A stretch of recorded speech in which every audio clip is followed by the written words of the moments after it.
2 दिनों के रूस दौरे के बाद पीएम मोदी का ऑस्ट्रेलिया का 1 दिवसीय दौरा। ऑस्ट्रेलिया के विदेश मंत्री अलेक्जेंडर सालेनबर्ग ने किया स्वागत।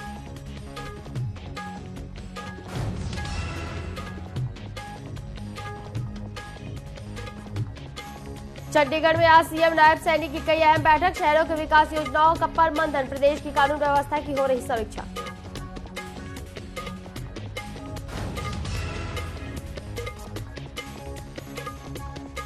जनहित याचिका पर सुनवाई के दौरान हाईकोर्ट का बड़ा आदेश। हाईकोर्ट ने हरियाणा सरकार को 1 हफ्ते में शंभू बॉर्डर खोलने का दिया आदेश।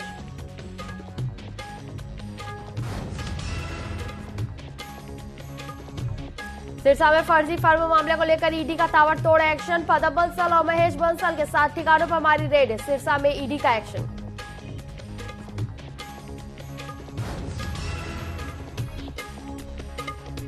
मोहन लाल बडोली होंगे बीजेपी हरियाणा के नए अध्यक्ष। बडोली के परिवार और बीजेपी कार्यकर्ताओं में जश्न का माहौल।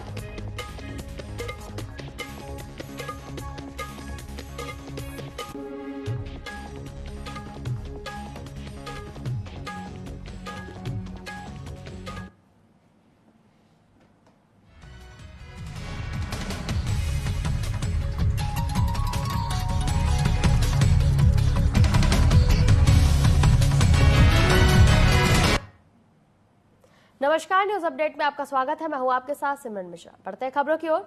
तो हरियाणा के मुख्यमंत्री नायब सैनी की चंडीगढ़ में कई अहम बैठकें होने वाली है। सीएम सैनी जेएमडीए, एफएमडीए, पीएमडीए और एसएमडीए की बैठक लेंगे। उनकी मौजूदगी में गुरुग्राम, फरीदाबाद, पंचकुला, सोनीपत की विकास योजनाओं पर चर्चा होगी। बैठक में वित्त और शहरी विकास मंत्री जेपी दलाल भी मौजूद रहेंगे।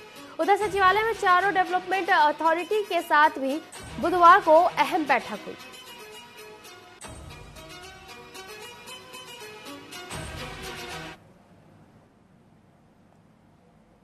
सिरसा के रानिया में विशाल वर्मा के कार्यालय में कांग्रेस पिछड़ा वर्ग के राष्ट्रीय कोऑर्डिनेटर राजेश वर्मा ने प्रेस वार्ता को संबोधित किया। इस दौरान उन्होंने बताया कि हरियाणा कांग्रेस ओबीसी सेल के पूर्व चेयरमैन विशाल वर्मा के नेतृत्व में रानिया विधानसभा के अंदर आगामी 22 जुलाई को न्याय चौपाल अभियान की शुरुआत की जाएगी।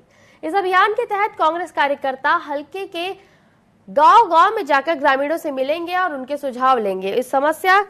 उस गांव की समस्याओं के बारे में जानना जाएगा। ग्रामीणों की ओर से जो सुझाव दिए जाएंगे उन्हें कांग्रेस के घोषणा पत्र में शामिल किया जाएगा।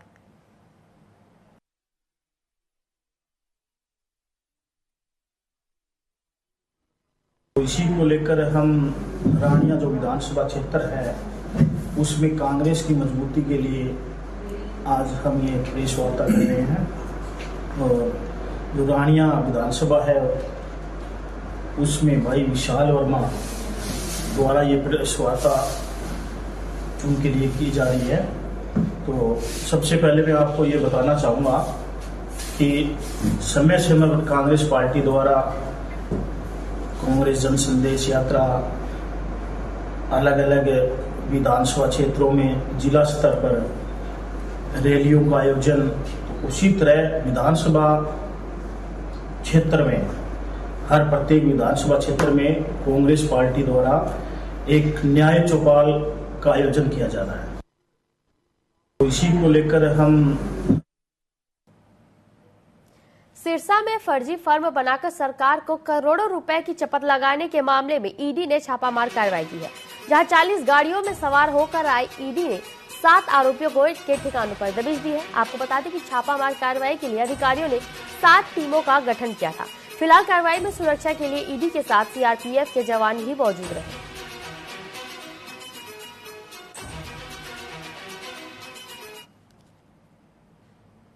करनाल के राष्ट्रीय मुक्त विश्वविद्यालय में श्रीमद् भागवत गीता में एमए डिग्री प्रोग्राम की शुरुआत की जा रही है, जिसे लेकर क्षेत्रीय केंद्र के निदेशक डॉक्टर धर्मपाल ने बताया कि इसकी शुरुआत जुलाई 2024 से ओडीएल मोड में उपलब्ध होगा। वहीं यह दुनिया का पहला एमए प्रोग्राम है जो भगवत गीता पर केंद्रित है। इससे पहले किसी भी विश्वविद्यालय में ऐसा कार्यक्रम नहीं था।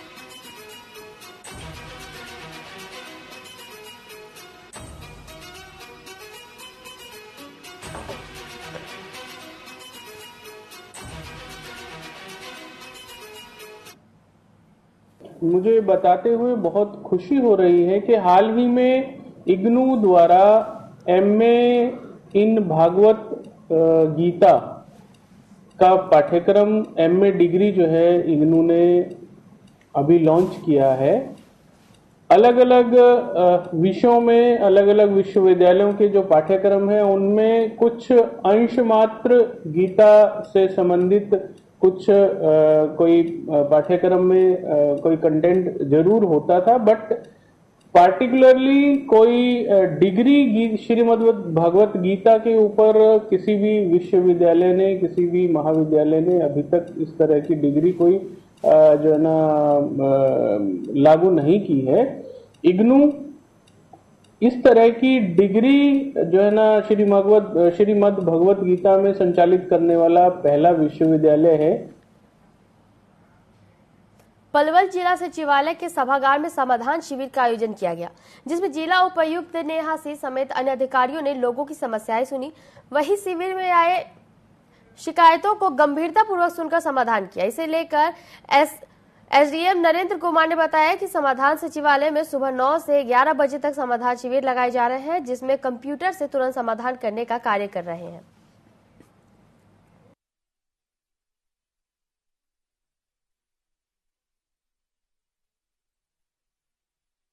इसमें डेली 9 से 11 बजे तक सारे के सारे जो अपने विभाग हैं उनके सारे जो अध्यक्ष हैं वो यहाँ बैठते हैं और जनता की जो भी समस्याएं हैं उनका समाधान करने के लिए यहाँ पे बैठते हैं और जितनी जल्दी हो सकता है उस चीज़ का समाधान करने की कोशिश करते हैं। किस तरह की ग्रीवेंस आ रही है? देखिए, जो ग्रीवेंसेस हैं लोगों की हर तरह की हैं। कुछ की फैमिली आईडी से रिलेटेड है, कुछ की प्रॉपर्टी आईडी से है, कुछ की पंचायत से रिलेटेड है। तो तरह तरह की ग्रीवेंसेस आ रही है जिनका समय पर निपटान करने की पूरी कोशिश करी जा रही है। इसमें नूह के ग्रामीण सफाई कर्मचारी यूनियन के कर्मचारियों ने लघु सचिवालय नूह पर धरना प्रदर्शन किया। उन्होंने सरकार के खिलाफ जमकर नारेबाजी की। वहीं उन्होंने सीएम नायब सैनिक को ज्ञापन सौंपकर मोबाइल ऐप के बजाय गांवों के लिए एक विशेष जोन बनाने की मांग की है और साथ ही कमेटियों में यूनियन के प्रतिनिधियों के नाम हटाने की भी मांग की है। आज हम यहाँ पर अपनी राज्य कमेटी के आह्वान पर विभिन्न मांगों को लेकर के देश के प्रधानमंत्री और प्रदेश के मुख्यमंत्री के नाम ज्ञापन देने के लिए हजारों की तादाद में आए हैं। आज के इस प्रदर्शन में जहां लगभग 500 हमारी मिड डे मील वर्कर की बहनें हैं, इतनी ही संख्या ग्रामीण सफाई कर्मचारी, ग्रामीण चौकीदारों की और क्रच वर्करों की है। हजारों की तादाद में हमारी बहनें भाई यहाँ पर इसलिए आए क्योंकि इनके साथ पिछले 5 सालों में हरियाणा की सरकार ने अन्याय किया है। नूह मेवात में नागरिक संसाधन सूचना विभाग प्रत्येक गांव में 11 से 15 जुलाई तक शिविरों का आयोजन करने जा रही है, जिसमें नागरिकों की परिवार पहचान पत्र से संबंधित त्रुटियों को दूर किया जाएगा। साथ ही शिविरों में खेल विभाग से संबंधित विभागों से तालमेल बनाकर नागरिकों को पीपीपी से संबंधित समस्याओं को दूर किया जाएगा। सभी जो हमारे रूरल ब्लॉक्स हैं और जो अर्बन ब्लॉक्स हैं उनमें जो है क्रिड के कैंप्स लगाए जाएंगे। इन कैंप्स में जो भी हमारे LCLOs हैं, ऑपरेटर्स हैं, LCs, SCs हैं, जो कास्ट वेरिफिकेशन के लिए पटवारीज हैं या जो अलग डिपार्टमेंट्स हैं जिनकी जो भी जनता से संबंधित जनरली हमारे पास शिकायतें या समस्याएं आती हैं, उन डिपार्टमेंट से संबंधित जो भी अधिकारी हैं वो वहाँ पर प्रेजेंट रहेंगे। और इसमें हमारे पास 2 तरीके का डाटा वेरिफिकेशन होगा। एक डाटा जो हमारे को हेडक्वार्टर से पुश होता है उसकी वेरिफिकेशन वहाँ पर करेंगे। महर्षि दयानंद विश्वविद्यालय शिक्षक संघ ने रोहतक के महर्षि दयानंद विश्वविद्यालय में कुलपति के दफ्तर के सामने दूसरे दिन भी धरना प्रदर्शन जारी रखा। 2 माह से वेतन नहीं मिलने और अन्य मांगों को लेकर सरकार से नाराज शिक्षक संघ के प्रधान विकास सिवाज के नेतृत्व में अनिश्चितकालीन धरना दिया जा रहा है।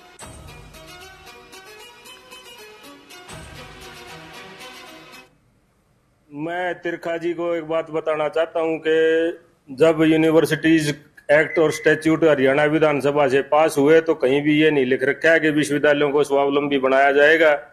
अगर विश्वविद्यालय सेल्फ फाइनेंस के मोड में चलेंगे तो जो फीस है वो गरीब और मध्यम वर्गीय परिवार तो नहीं भर पाएंगे और उनके बच्चे हायर एजुकेशन से महरूम रखने की कहीं न कहीं ये साजिश है। किसानों को रोकने के लिए 7 लेयरिंग बोर्डिंग को लेकर पंजाब और हरियाणा कोर्ट ने 1 हफ्ते के भीतर शंभू बॉर्डर खोलने के आदेश देते हुए कहा है कि सरकार 1 हफ्ते में रोड क्लियर करे और बैरिकेड हटाए। वहीं उन्होंने कहा कि शंभू बॉर्डर पर स्थिति शांतिपूर्ण है। किसानों की मांग केंद्र सरकार से है, इसलिए उन्हें दिल्ली की तरफ जाने की छूट देनी चाहिए।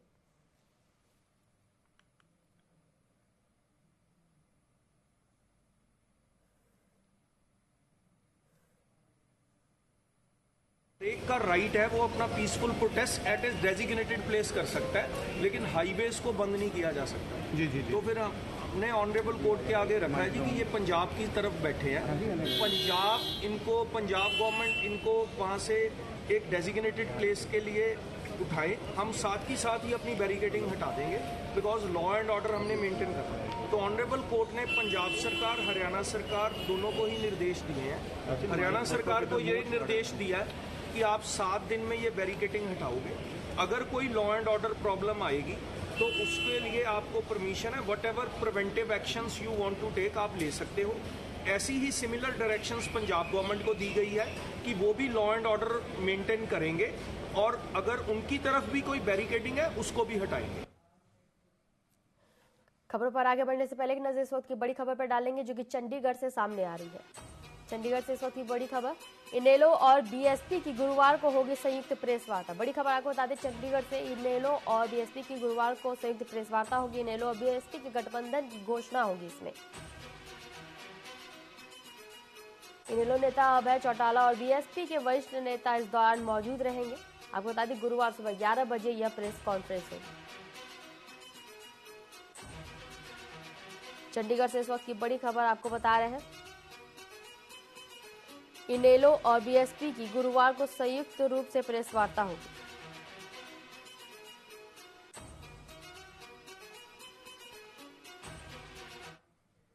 बढ़ते हैं खबरें कोई और, तो हरियाणा बीजेपी के नवनियुक्त प्रदेश अध्यक्ष मोहन लाल बडोली ने मुख्यमंत्री नायब सैनी से मुलाकात की। मुलाकात के बाद बडोली ने शीर्ष नेतृत्व की ओर से दी गई जिम्मेदारी के लिए आभार व्यक्त किया और कहा कि वे इस जिम्मेदारी को पूरी निष्ठा से निभाएंगे। उन्होंने बताया कि कार्यकर्ताओं के साथ मिलकर विधानसभा चुनाव की तैयारियां शुरू कर दी गई है और उन्होंने विश्वास जताया कि हरियाणा में तीसरी बार बीजेपी की सरकार बनेगी। बडोली ने यह भी स्पष्ट किया कि संगठन में कोई बड़ा बदलाव नहीं किया जाएगा, सिर्फ खाली पदों को भरा जाएगा।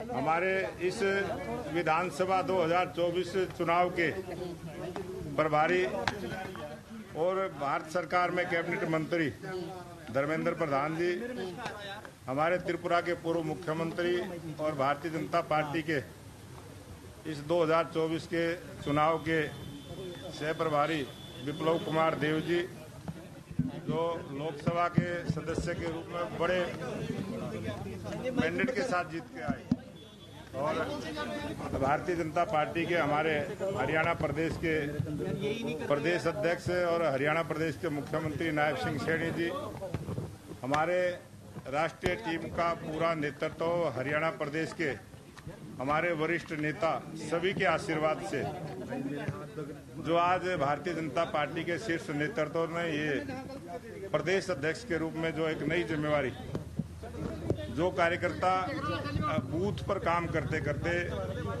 अनेक पदों पर जिम्मेवारियां निभाते हुए आज शीर्ष नेतृत्व ने जो मुझे ये जिम्मेवारी दी है, मैं तमाम शीर्ष नेतृत्व का बहुत बहुत आभार प्रकट करता हूं। आप विधायक अजीत पाल सिंह कोहली और नगर आयुक्त आदित्य ने खुद ग्राउंड जीरो पर जाकर शहर की समस्याओं का जायजा लिया और जल्द ही इसका समाधान करने की बात कही। मीडिया से बात करते हुए विधायक अजीत पाल सिंह कोहली ने कहा कि शहर में जल निकासी, सड़क के लिए बीच में बिजली के खंभे और अवैध मछली पकड़ने को लेकर सर्वे किया गया है। इसके साथ ही उन्होंने शहरवासियों और रेत पकड़ने वालों से अपील की है कि शहर को सुंदर बनाने और ट्रैफिक समस्या के समाधान के लिए हमारा सहयोग करें।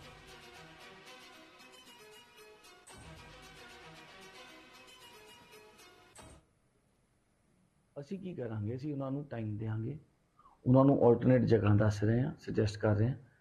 ਇਹ ਨਹੀਂ ਵੀ ਹਰ ਗਲੀ, ਹਰ ਚੌਂਕ, ਹਰ ਰੋਡ ਦੇ ਉੱਤੇ ਹੀ ਰੇੜੀਆਂ ਬਿਨਾਂ ਕਿਸੇ ਟੈਨਸ਼ਨ ਦੇ ਲਗਾ ਕੇ ਬੈਠ ਜਾਓ। ਤੁਸੀਂ ਟ੍ਰੈਫਿਕ ਸਮੱਸਿਆ ਹੁੰਦੀ ਹੈ ਜੀ, ਲੋਕਾਂ ਨੂੰ ਆਉਣ ਜਾਣ 'ਚ ਕੋਈ ਐਮਰਜੈਂਸੀ ਹੋ ਜਾਏ, ਐਂਬੂਲੈਂਸਾਂ ਰੁਕ ਜਾਂਦੀਆਂ ਨੇ, ਬੱਚਿਆਂ ਦੇ ਸਕੂਲ ਦਾ ਟਾਈਮ ਹੈ, ਉੱਥੇ ਕਿਓਸ ਹੋ ਜਾਂਦਾ ਹੈ। ਸੋ ਮੇਰੀ ਤਾਂ ਤੁਹਾਡੇ ਮਾਧਿਅਮ ਰਾਹੀਂ ਸਾਰਿਆਂ ਨੂੰ ਅਪੀਲ ਹੈ, ਅਸੀਂ ਕਿਸੇ ਦੇ ਅਗੇਂਸਟ नहीं है। कई बार किसी की मेडिकल अर्जेंसी होती है, कई बार किसी को ट्रेन पकड़नी है, कई बार किसी को जल्दी जाना है, वो सारे ट्रैफिक में फंस जाते हैं। तो लोगों के लिए इक्विपमेंट बड़ा इंपॉर्टेंट होता है। तो तुसी आपने निजी फायदे के लिए सारे लोगों का नुकसान ना करो। सारे तो बेनती है कि ਤੁਹਾਨੂੰ कुछ ਅਸੀਂ टाइम देंगे, ਤੁਸੀਂ ਉਹ जितना भी है ਤੁਸੀਂ अंदर करा लो। उस तो बाद ਜਿਹੜੀ म्यूनसिपल कॉरपोरेशन है लोड़ींदी कानूनी कार्रवाई करेगी। पटियाला में all India federation of anganwadi workers helpers के आह्वान पर देश भर में लाखों लोग अपनी मांगों को लेकर केंद्रीय वित्त मंत्री सीतारमण और महिला और बाल विकास मंत्री अन्नपूर्णा के समक्ष प्रदर्शन कर रहे हैं। सभी जिला मुख्यालयों से मांग पत्र भेजे गए हैं। जिला महासचिव खुशदीप शर्मा के नेतृत्व में आंगनबाड़ी वर्कर यूनियन पंजाब सीटू से केंद्र सरकार से न्यूनतम वेतन 26,000 रुपए की मांग की है।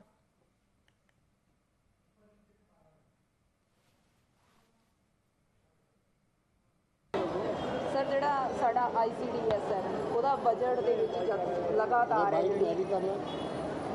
ਹੈ ਜਿਹੜੀ ਬਜਟ ਦੀ ਐਲੋਕੇਸ਼ਨ ਹੈ ਉਹ ਘਟਾਈ ਜਾ ਰਹੀ ਹੈ। 24 ਜੁਲਾਈ ਤੋਂ ਜਿਹੜਾ ਬਜਟ ਸੈਸ਼ਨ ਸ਼ੁਰੂ ਹੋ ਰਿਹਾ ਤੇ ਉਹਦੇ ਸੰਬੰਧ ਦੇ ਵਿੱਚ ਵੀ ਅਸੀਂ ਇੱਥੇ ਆਏ ਹਾਂ। ਵੈਸੇ ਅੱਜ ਜਿਹੜਾ ਸੂਬਾਈ ਤੌਰ ਤੇ ਹਰੇਕ ਜ਼ਿਲ੍ਹੇ ਦੇ ਵਿੱਚ ਸਾਡਾ ਜਿਹੜਾ ਪ੍ਰਦਰਸ਼ਨ ਹੈ ਅਸੀਂ 10 ਜੁਲਾਈ ਨੂੰ ਮੰਗ ਦਿਵਸ ਦੇ ਤੌਰ ਤੇ ਉੱਤੇ ਮਨਾਉਂਦੇ ਹਾਂ।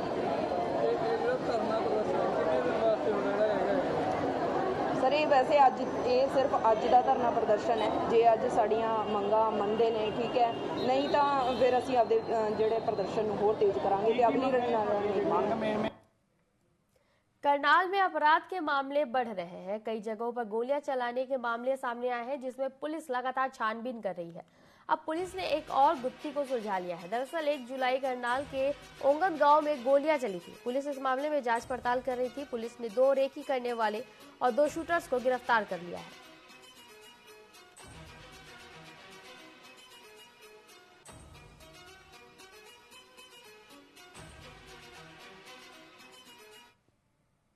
वो रोड बिरादरी से है, वो विदेश में रहता है। इनके आपस में दोनों की टेलीफोन पर चीटिंग वगैरह होती रहती थी। तो इस रंजिश को रखते हुए मोदी ने अपने आदमी को तैयार किया, इनको पैसे वगैरह दिए, खाते में डाले हैं, व्हाट्सएप वगैरह बात की है।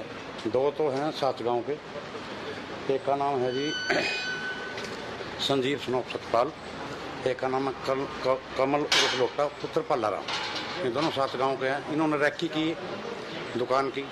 29 तारीख को इनके पास ये 2 गुड़गांव के हैं। उनको हमने 6 तारीख में अरेस्ट किया था। 2 दिन का रिमांड हासिल किया कोर्ट से। उन्होंने अपने पूछताछ में बताया भाई अंकुर और अमित। नूह के गांव में उजीना में खुले दरबार का आयोजन किया गया, जिसमें वन और पर्यावरण मंत्री संजय सिंह ने लोगों की समस्याएं सुनी और तुरंत कार्रवाई के निर्देश दिए। साथ ही उन्होंने कहा कि मुख्यमंत्री नायब सिंह के नेतृत्व में अनेक कल्याणकारी योजनाएं शुरू की गई है। जनता सीधे ऑनलाइन आवेदन कर इन योजनाओं का लाभ उठा सकती है।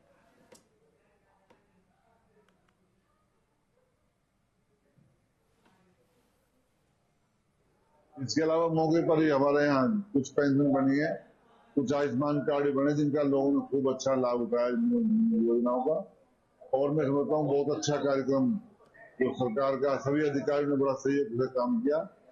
1-2 अधिकारी यहाँ पर मौजूद नहीं थे, उनके खिलाफ मैंने एसडीएम साहब से कहा है उनको नोटिस भेजें, उनके खिलाफ कार्रवाई की जाएगी। और जो कमिटमेंट अधिकारियों ने किए, मेरा उनसे आग्रह है कि उन कमिटमेंटों को समय अनुसार पूरा करें। अधिकारियों ने कहा भी है कि पूरा करने का काम करेंगे। यहाँ एक पब्लिक हेल्थ के एक्सीडेंट है, वो किसी कारण से चाहे वो तो कोर्ट में, लेकिन वो आज के। और एक फूड सप्लाई जो डिपार्टमेंट का कोई भी अधिकारी सूचना के बावजूद भी मौजूद नहीं थे, न ही कोई आया, उनके खिलाफ मैंने एक्शन साहब से कहा है उनके खिलाफ जरूर डिस्प्लिनरी एक्शन लेना है, और जिससे सरकार की नीति रूप से चल सके, लोगों को फायदा मिले। सिरसा के गांव झोपड़ा फाटक से एक सनसनीखेज मामला सामने आया, जहां एक युवक ने झोपड़ा फाटक की रेवाड़ी फजिलका ट्रेन के आगे कूदकर आत्महत्या कर ली है। पुलिस ने मृतक युवक के जेब से एक सुसाइड नोट बरामद किया है, जिसमें युवक किसी युवती के लगातार फोन पर तंग करने के चलते परेशान था। फिलहाल पुलिस मामले को लेकर जांच कर रही है। मामला ये था जी, जैसे सुबह भाई 6:30 बजे घर से निकल गया था बिना कुछ बताए किसी को। उसके बाद हम 8 बजे उसको ढूंढने के लिए निकले कि कोई यार दोस्त के पास गया होगा या कहीं और मिल जाए। इसके बाद हमको वो नहीं मिलने के पश्चात फ़ोन आता है पुलिस वालों का कि आपके भाई का एक्सीडेंट हो गया। फिर मैंने उनसे पूछा कि पूरा मामला क्या है जी, मेरे को पूरा डिटेल में बता दें। तो उन्होंने बताया कि रेल के आगे आके उन्होंने सुसाइड कर लिया। रेलगाड़ी से एक आदमी रन ओवर हो गया है, गोरीवाड़ी फाजिलका गाड़ी से गई थी, उससे रन ओवर हो गया है, जिस पर राधेश्याम सब इंस्पेक्टर ने मौका पर जाकर कार्रवाई की थी।